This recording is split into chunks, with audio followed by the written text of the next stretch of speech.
Ligtas nga sa posibleng pagputok ng Bulkang Mayon pero hirap naman daw sa evacuation center ang nararanasan ng maraming inilikas doon.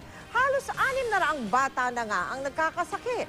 Mula sa Legazpi, Albay, nakatutok live si Claire Delfin. Claire!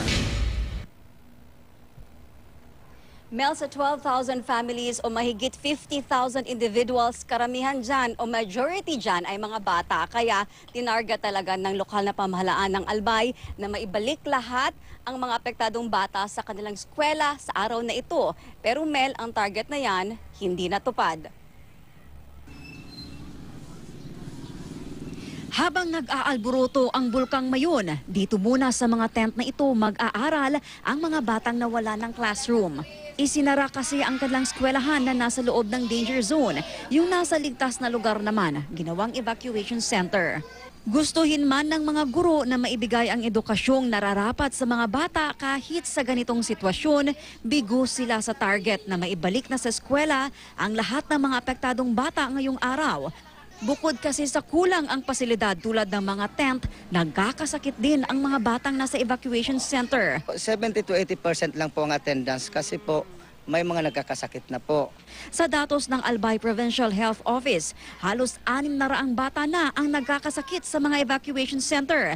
Nangunguna ang acute respiratory infection o flu sa listahan ng masakit ng mga bata. Sumunod naman ang lagnat at sakit sa ulo.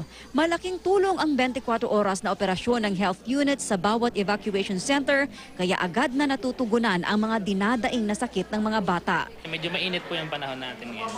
Medyo congested din po sila sa. Kaya siyempre, yung ibang may sipon nahahawa din po siguro yun.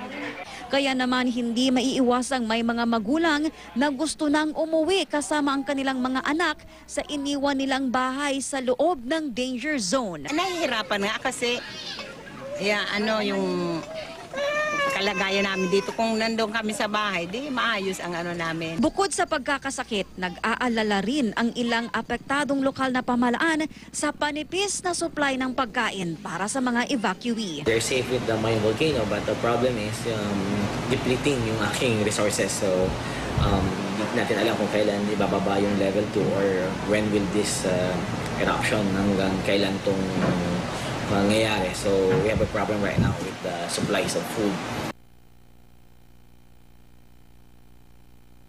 Sa pinakamalaking hamon ng mga affected local governments dito ay hindi nila alam kung hanggang kailan mananatili ang mga evacuee sa mga evacuation center. It could be weeks or months. Nobody knows, not even PVOX. Kaya ang tanging magagawa lang talaga nila is to prepare for the worst.